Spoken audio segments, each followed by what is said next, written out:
감성경제방송 돈다방 미쓰리 4월 6일 수요일 방송 시작하겠습니다. 자, 한 주의 가운데 와 있습니다. 여러분들 모두 건강하고 봄을 만끽하고 잘 지내고 계실 거라고 생각을 합니다.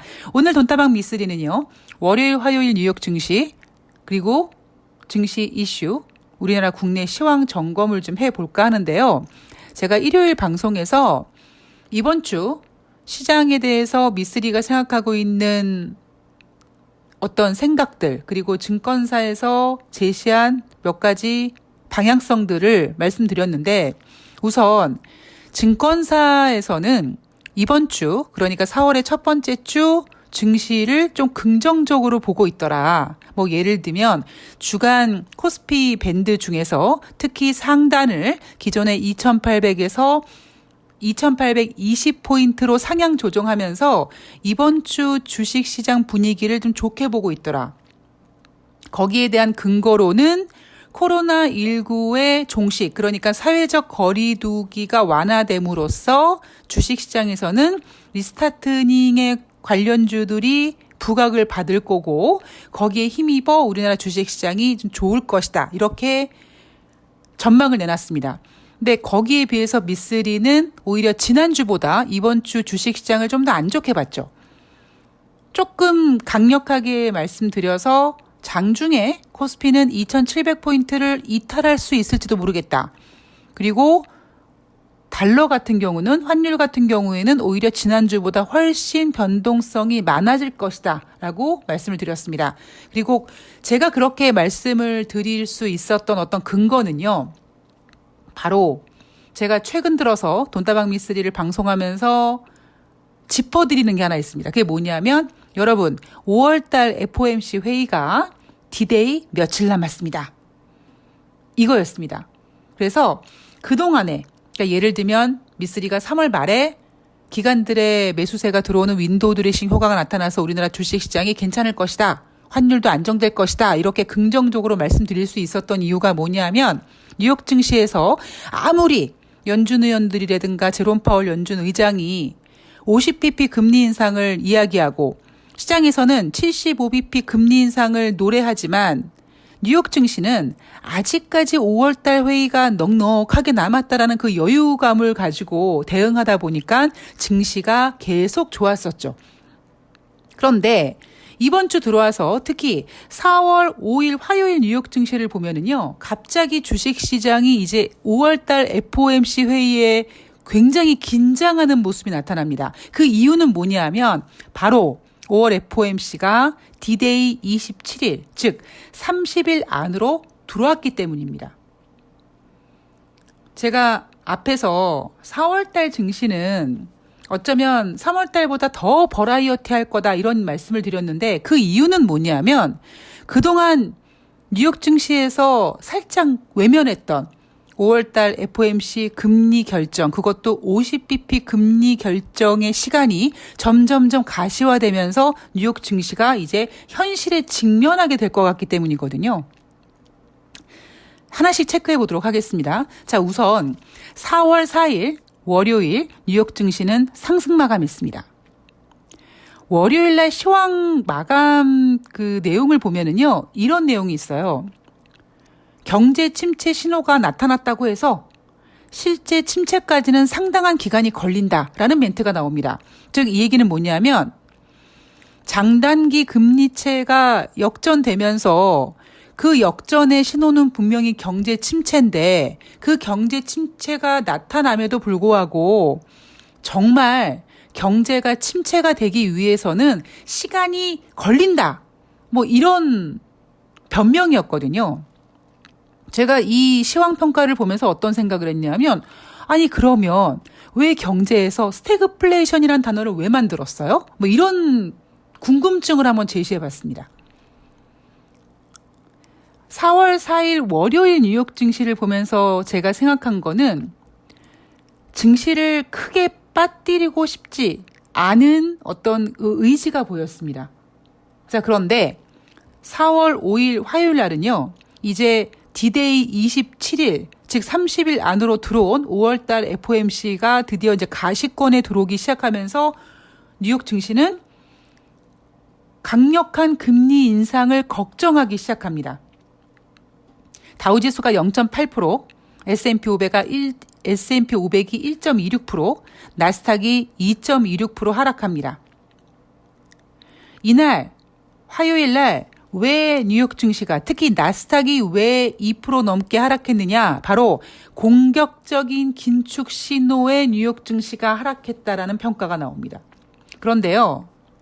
이미 3월달 FOMC 회의가 끝난 다음부터 남은 FOMC 회의에서 연준이 25bp씩 금리 인상을 6번을 계속할 것이다라는 메시지가 나왔고요. 5월달 대차대조표 축소하겠다라는 멘트도 나왔고요. 시간이 3월 말일로 갈수록 25bp로 부족하다, 50bp로 해야 된다라는 목소리가 커졌음에도 불구하고 뉴욕 증시는 그렇게 금리 인상의 영향을 받지 않았습니다. 그 이유는요, 시간적인 여유입니다. 이제 한 달도 남지 않았거든요. 5월달 FOMC가. 자, 경제 지표를 보면은요, 화요일 뉴욕 증시에서는 특별하게 경제 지표가 나온 건 없고요. 월요일 날 나온 경제 지표를 보면 3월 달 고용 추세 지수가 2월 달에 118.9였는데 3월 달에는 120.56으로 전월 대비 상승했습니다.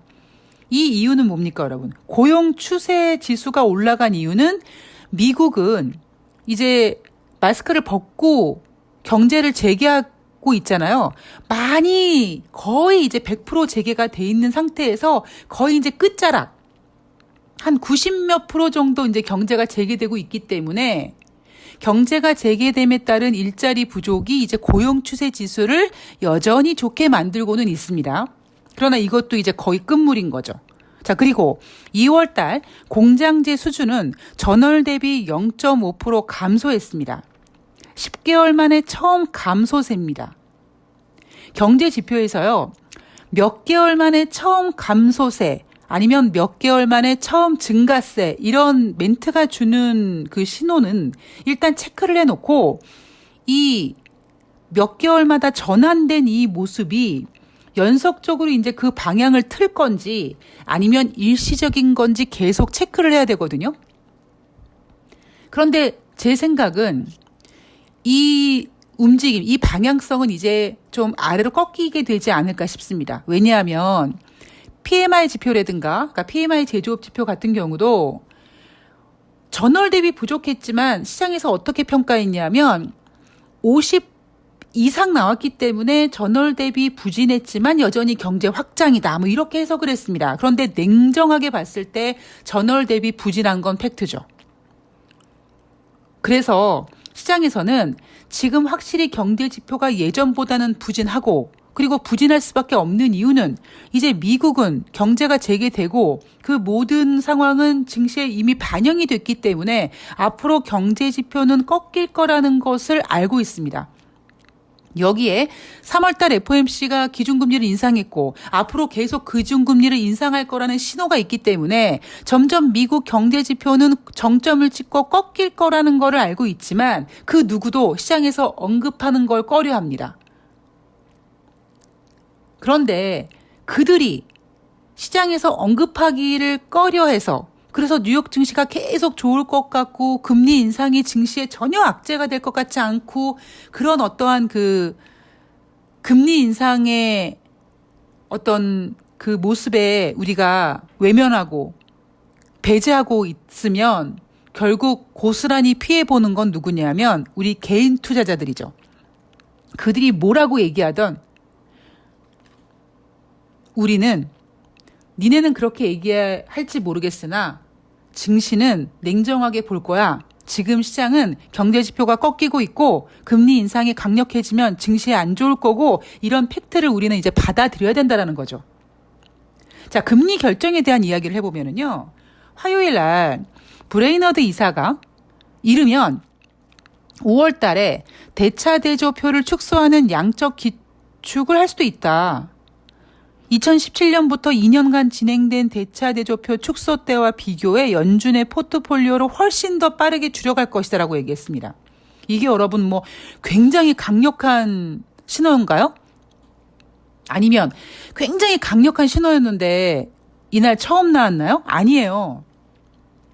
미쓰리가 이미 3월달 FOMC가 끝난 다음부터 연준이 남은 회의에서 계속 25bp씩 금리 인상을 하겠다고 얘기한다. 25bp도 부족해서 50bp 해야 되고 어떤 정신 나간 인물은 75bp도 해야 된다. 이런 얘기가 계속 나오고 있다고 얘기했습니다. 그런데 뉴욕 증시는 아웃 오브 안중이었죠. 이날 캔자스 시티 연방은행 총재도요. 50bp 금리 인상은 우리가 고려할 선택지가 될 것이다. 5월달 FOMC 회의에서 50bp 인상을 논의할 것이다 라고 얘기했습니다. 그런데 재미있는 사실은요. 월요일 뉴욕 증시 3대 지수가 상승했고 그 상승한 어떤 시장 평가가 경제 침체 신호가 나타났다고 해서 즉 단기물, 잔기물 국채금리가 역전했다고 해서 실제 침체까지는 상당한 시간이 걸릴 것이다라는 평가가 나왔던 그날조차도요. 5월달 50bp 금리 인상 가능성은요. 74.4%에 달했습니다. 그런데 화요일 날은 5월달 FOMC 회의에서 50bp 금리 인상 가능성 76.6%가 나왔고 전일 대비 더 상승했죠. 50bp 금리 인상 가능성이 더 커졌습니다. 그리고 6월달 FOMC 회의에서 50bp 금리 인상 가능성은 전일 월요일날 64.3에서 화요일 62.2로 좀 떨어졌습니다. 이 이유는 뭐냐면 5월달 50bp 금리 인상 가능성이 커지다 보니까 상대적으로 좀 더 여유로워진 6월달 FOMC 금리 인상 가능성은 좀 떨어진 겁니다. 그리고 반면에 75bp 금리 인상 가능성은요. 월요일날 15.4%에서 화요일 20.8%로 증가했습니다. 그러니까 제가 말씀드리고 싶은 건 여러분들이 수요일 아침에 눈을 떴는데 아침에 뉴욕 증시 마감 현황을 봤더니 화요일날 뉴욕 증시가 연준의 공격적인 긴축 신호에 하락했다라고 굉장히 새롭게 얘기하지만 돈다방 미세를 청취하시는 여러분들은 이게 새로우면 안 된다고요. 여러분들은 이번 주에 그래 이제 5월달 FOMC 회의가 30일 안으로 들어왔으니까 연준이 이제 금리 인상 걱정할 때가 그러니까 연준이 아니죠. 뉴욕 증시가 이제 연준의 금리 인상을 걱정할 때가 됐네. 50bp 금리 인상 요거 증시에 결코 좋은 호재가 아니네. 이거를 이미 알고서 이번 주를 대응하셔야 된다는 겁니다. 여러분들이 이런 걸 아시면요. 증권사에서 이번 주 뭐 리스타트닝 종목이 어쩌니 뭐 2820포인트 주식시장을 좋게 보느니 이런 그들의 시각보다 훨씬 더 지혜로운 투자 시각이 생긴다라는 거죠. 자, 그리고 또 하나 우리 러시아와 우크라이나 이야기를 한번 해보도록 합시다. 제가 이 이야기는요. 이미 러시아가 우크라이나를 공격할 때부터 말씀을 드렸습니다. 자, 4월 1일 온라인으로 러시아와 우크라이나가 협상을 했다고 하죠. 그런데 별로 성과가 없었다고 합니다. 협상이 잘 진행되지 않고 있다는 거죠. 근데 제가 일요일 방송에서 뭐라고 말씀드렸냐면 더 극단적으로 가야지만 진짜 협상이 가능하다. 즉 그러니까 앞에서 우크라이나와 러시아의 협상이 뭐 진행되고 있고 정상들이 회의할 수가 정상들이 만나서 협상할 수 있는 가능성도 있다. 뭐 이래가지고 뉴욕 증시가 상승했거든요. 그래서 제가 뭐라고 말씀드렸냐면 우크라이나와 러시아의 어떤 이 전쟁이 더 극단적으로 몰입이 돼야지만 그때 가서 정상들이 어떤 그 사태의 심각성을 인지하고 만나지 그 전까지 그냥 대충 쿵당쿵당쿵당 싸우는데 굳이 정상이 만날 필요는 없다라고 말씀을 드렸습니다. 저의 어떤 이러한 메시지 여러분들이 그러면 정말 러시아 대통령, 우크라이나 대통령이 만나서 협상을 하기 위해서는 러시아와 우크라이나 전쟁이 조금 더 과격하고 조금 더 심화돼야 되는구나라는 거를 알고 계시면 되는 거죠. 그러면 시장에서 주는 어떤 메시지에 시장이 주는 방향성에 여러분들이 충격이 덜 하십니다. 제가 그랬죠? 저는 이제 시장에서 어떠한 일이 생겨도 절대 흔들리지 않습니다. 어떤 내용이 나오고 있냐면 러시아군이 장악했던 소도시 등에서 러시아가 민간인들을 집단 학살했다. 이런 의혹이 제기됐습니다. 물론 러시아는 아니라고 얘기하고 있고요. 그런데 이런 움직임을 감지한 미국을 비롯한 서방 국가들이 가만히 있지 않죠. 그래, 니네 러시아 딱 걸렸어. 니네 가만히 안 둘 거야. 그래서 제재에 나서기 시작합니다. 그래서 월요일 날은 민간인 집단 학살이 자행됐다는 의혹 때문에 서방 국가들이 러시아에 대한 신규 제재를 논의하고 있다라고 메시지가 나왔고요. 화요일 날 뉴욕 증시에서는 유럽연합 집행위원회에서 러시아가 저렇게 집단 학살을 했으니 신규 제재를 논해야 될 것 같고, 그럼 이번엔 뭘로 조질까? 그래서 이번에 나온 재료가 뭐냐면 러시아로부터 석탄 수입을 금지하는 방안을 제안했다고 하죠. 이 금액은 연간 400억 유로 정도라고 합니다. 자, 유럽연합 집행위원회가 이런 제안을 했고, 이 제안에 대해서는 유럽연합 27개국이 만장일치의 승인을 해야 됩니다. 그러니까 만장일치의 승인을 할지 안 할지는 우리는 또 지켜봐야 되겠지만, 지금 4월 6일 현재 여러분들이 알고 계셔야 되는 거는, 러시아와 우크라이나의 협상이 그들이 얘기했던 것처럼, 뉴욕 증시 마감 현황에서 얘기했던 것처럼 뭐 평화적인 협상이 진행되고 뭐 정상들이 뭐 조만간 만날 것 같고 뭐 15개의 평화 조약이 막 다 작성되고, 이런 얘기에 혹해서 여러분들이 집을 팔아서 주식을 사면 안 된다라는 겁니다. 그리고 또 하나 미쓰리가 계속 체크하고 있는 게 있습니다. 뭡니까? 러시아와 우크라이나 전쟁보다 더 민감한 바로 돈에 관련된 러시아의 디폴트입니다. 자, 그동안은요, 이게 아마 3월 16일부터 러시아가 국채 이자를 부담해야 되는 이슈가 올라오기 시작했고요. 다행스럽게 러시아는 그때 뭐 나오는 얘기가 스위스 은행에서 돈을 뺐다, 뭐 기타 등등으로 우리가 우려했던 이자 미납이라든가 혹은 루블화로 결제를 하는 거를 걱정했죠. 왜냐하면 루블화로 지급을 해도 그것은 지급한 게 아니다. 즉 러시아는 디폴트다, 이렇게 정의를 내리는 거기 때문에 우리는 그거를 계속 체크를 했습니다. 근데 그동안에는요, 러시아가 달러로, 루블화가 아니라 달러로 잘 지급을 했어요. 그런데 제가 일요일 방송에서 뭐라고 말씀드렸냐면 4월 4일 굉장히 큰 금액의 달러화 채권 상환일인데 러시아가 3월 29일 날 제안을 하죠. 이거 우리 루블화로 환매할게. 이렇게 제안을 합니다. 그래서 제가 그 부분에 있어서 뭐라고 말씀드렸냐면 얘네가 미리 좀 밑밥을 깔아놓는 거다, 이렇게 얘기를 해드렸는데요. 오늘이 4월 6일이니까 이게 어떻게 진행되는지 제가 확인을 해봤더니 3월 29일 날 20억 달러 규모의 달러화 채권에 대해서 4분의 3가량을 루블화로 환매수하는 조치를 이미 러시아에서 단행했다고 합니다. 그러니까 이거는 이자를 달러로 내야 되는 거에 대해서 약간 뭐라 그럴까요? 위반이라고 해야 될까요? 아니면은 변형이라고 해야 될까요? 뭐라고 해야 될까요? 하여튼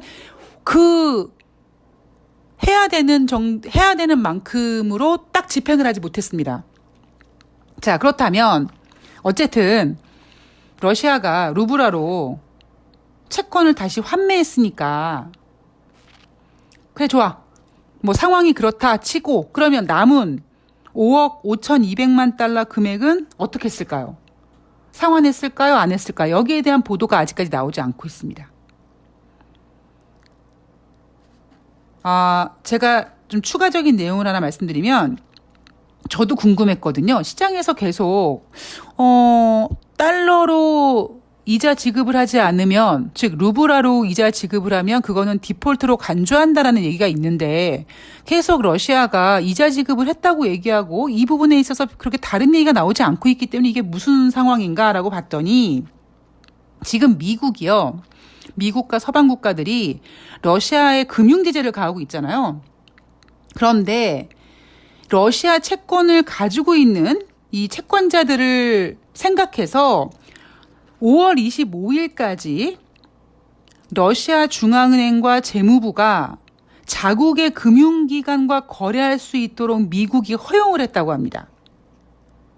자, 다시 정리했을 때 5월 25일까지 미국 입장에서 저거 러시아 그냥 확 디폴트 시켜버리고 싶은데 러시아 채권을 가지고 있는 그 채권자들을 생각해서 그들에게까지 굳이 피해를 주지는 말자라고 조금의 배려를 해서 5월 25일까지 이자 지급을 하기 위해서 미국의 금융기관을 통해서 환전을 해야 되지 않겠습니까?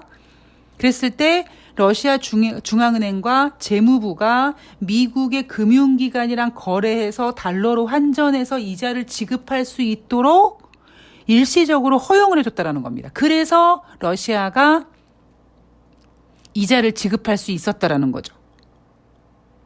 자, 그런데 문제는 5월 25일 이후부터는 그러면 이것조차도 미국에서 허락을 안 해주겠다는 거고, 그럼 5월 25일 이후에 러시아는 더 이상의 이자 납입이라든가 뭐 상환해야 될 돈이 없느냐? 당장 1억 달러 가량의 이자가 만기된다고 합니다.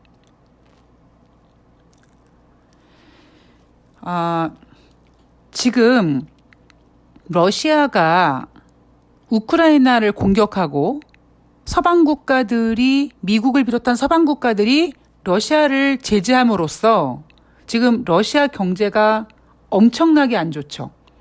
지금 러시아 내에서 신용카드도 못 쓰게 하고, 그러다 보니까 러시아의 신용등급, 국가 신용등급이 하향 조정되고, 러시아의 화폐인 루블화 가치가 폭락하고, 그래서 러시아가 제시했던 게 뭐냐면 천연가스를 러시아에서 팔 때 그 자금을 달러가 아니라 러시아로 해라. 그러니까 루블화로 해라. 그러면 러시아로부터 천연가스를 공급받는 국가들이 계속 공급받기 위해서 루블화를 확보할 것이고, 루블화를 확보하기 위해서 막 매수 주문을 내면 루블화의 수요가 증가될 거니까 루블화의 가치가 올라가겠죠. 그래서 러시아는 지금 어떻게 그냥 근근히 버티고 있는 겁니다. 거기에다가 지금 미국이 5월 25일까지 러시아 채권자들에게 좀 피해가 덜 가기 위해서 일단은 배려를 하니까 지금 러시아가 버티고 있는데, 지금 진행되는 상황 속에서 아마 미국은 더 압박을 가하겠죠. 당장 유럽연합에서 지금 석탄 수입 금지하는 방안을 제안했고, 이거를 이제 27개국 국가들한테 물어봐서 만장일치로 승인을 내는 것처럼 이제 미국이 더 압박을 조일 겁니다. 러시아는 더 발악하겠죠. 이제 이 전쟁은요, 거의 이제 끝자락에 와 있는데, 이 전쟁이 끝내기 위해서는 둘 중에 누가 하나 이제 더 이상 싸우면 안 되겠구나 라는 거를 인지하고 좀 멋있게 나 전쟁 포기할래, 내가 졌어 하고 물러나는 게 아니라 굉장히 똥폼 잡고 이제 이렇게 후퇴하는 그런 모습이 전개가 될 거거든요. 그랬을 때 러시아와 우크라이나와 정상이 만나서 끝낼지, 아니면 뭐 그 전에 뭐 어떻게 끝낼지 모르겠습니다만, 지금 중요한 거는 뉴욕 증시에서 우크라이나와 러시아의 어떤 협상에 대한 이야기는 나오고 있고, 잘 나오면 잘 된다고 얘기하고, 못 나오면 얘기 안 하고 이렇게 전개되고 있지만, 그 밑에 숨겨진 러시아 디폴트 우려감은 여전히 잔존하고 있고, 그리고 여기에다가 미국이 이제 공격적인 금리 인상할 것이다. 이거는 이미 3월 중순부터 나왔던 얘기인데 D-Day 30일 안으로 들어오니까 갑자기 막 50bp 금리 인상이 눈에 확 들어오고 75bp 금리 인상도 확 들어오고, 거기에다가 우리나라 같은 경우에는 물가 상승률이 4.1%씩이나 올라갔다. 이런 인플레이션 우려감이 막 공포를 주고 있다 보니까 시장이 이제 금리 인상, 연준의 공격적인 금리 인상에 대해서 걱정하기 시작합니다. 이 금리 인상은요, 여러분, 아무리 증권사들이 4월 달에 1분기 실적에 대한 기대감을 떠들어대도 이게 1분기 실적 기대감이 영향을 미치지 못하는 이유가 뭐냐면, 제가 앞에서도 말씀드렸지만 1분기 실적이 잘 나오는 게 의미가 없어요. 1분기 실적을 내놓고 그 다음 메시지가 중요한 거죠. 연준이 이렇게 금리 인상을 공격적으로 하면 자기 돈 100%로 경영하는 기업들이 얼마나 되겠습니까? 다 돈 땡겨서 하죠. 그러면 이자 비용이 증가가 될 거고, 그리고 예를 들면 무언가를 만드는, 뭐 빵을 만드는 회사든, 뭐 과자를 만드는 회사든, 우유를 만드는 회사든, 밀가루를 비롯해서 원자재 가격들이 올라가죠.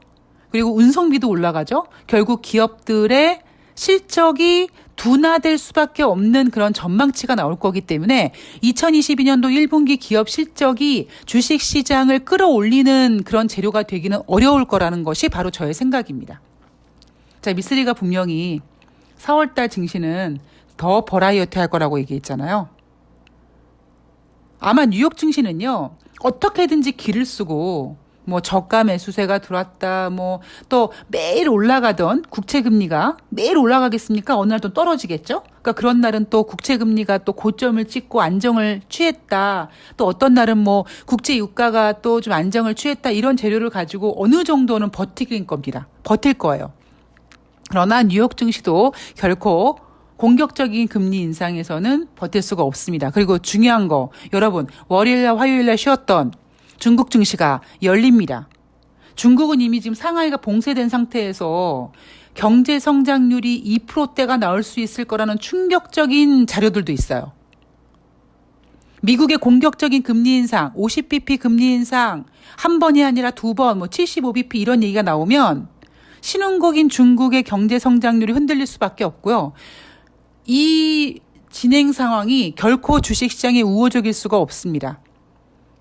아무리 증권사가 이번 주 2820포인트를 얘기하고 리스타트닝 얘기를 해도 여러분들은 거기에 속으시면 안 되고요. 현실을 직시하시는 투자자가 되셔야 된다는 겁니다.